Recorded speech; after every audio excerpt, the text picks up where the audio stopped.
Welcome back to our channel. In today's video, we are going to show you how to change a beginning balance in QuickBooks. Let's begin. Okay, so the first thing you need to do is to log in using your credentials. If this is your first time in QuickBooks, just find a plan that's right for you. And from here, all you have to do is just follow the on-screen instructions and you are all set. Okay, so changing the beginning balance in QuickBooks should be done sparingly with caution, as it can affect the accuracy of your financial records. Now, for example, if you made mistakes when initially entering data into QuickBooks and the beginning balance is incorrect, you may need to adjust it to reflect the accurate starting point for your financial records. Now, the first thing we need to do from here in our dashboard is we need to manually add an account to our chart of accounts. Now, because that's going to be the first step on opening balances, which is very important, and we will discover along the way how to add multiple accounts at the same time.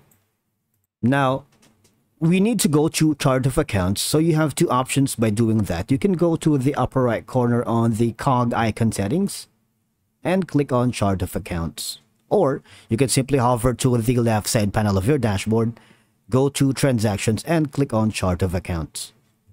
And from here, now just click on new. And from here, you need to choose the type of account that you wanted. Maybe in this instance, it's going to be,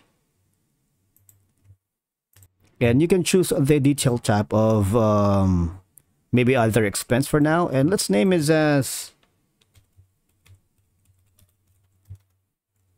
and you can put a short description about it and click on save, right? Now you should be able to see an option on the unpaid balance and the date. If it doesn't appear, you need to choose another type, account type. So you might want to choose on the current liabilities or long-term liabilities. And from here, you can choose a detail type. It's going to be loan payable. But for this video, we're just going to rename it again as beginning balance. All right. And from here, you can put the date for the, this date is basically here just to you to know when do you want to start tracking the account. So let's gonna do it maybe sometime next week. And the unpaid balance, it could be 1,000, 100, or like maybe 20. It's up to you, but for now let's gonna be use 1,000.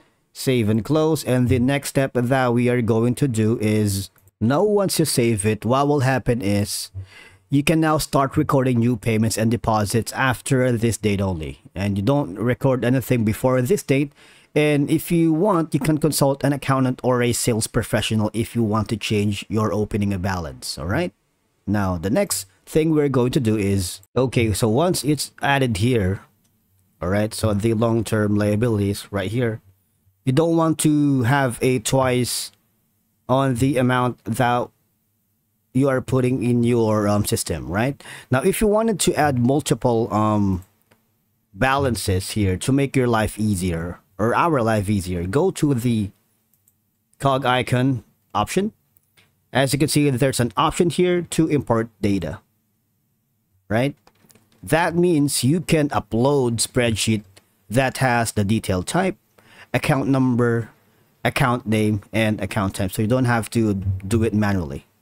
It's going to be automatic. Now, from here, you can bring your existing data into QuickBooks, bank data, customers, suppliers, chart of accounts, products and services, invoices, and bill. And if you wanted to know more, you might want to click on the show me how option so that there's going to be a guidance on doing it. But obviously, we are going to select the chart of accounts. And from here, you need to select a CSV or Excel file to upload, or you can download a sample file. And from here, just follow the on-screen instructions, and you need to, okay, so make sure everything's set up right. The detail tab, account name, account number, account type. And once you've done that, just click on next. And from here, once it's finished, you're all good, and You can simply go to the chart of accounts, and obviously the new account temps will be reflected here. All right, and I believe that's a wrap for today's video. Thank you so much for watching. We will see you in the next one.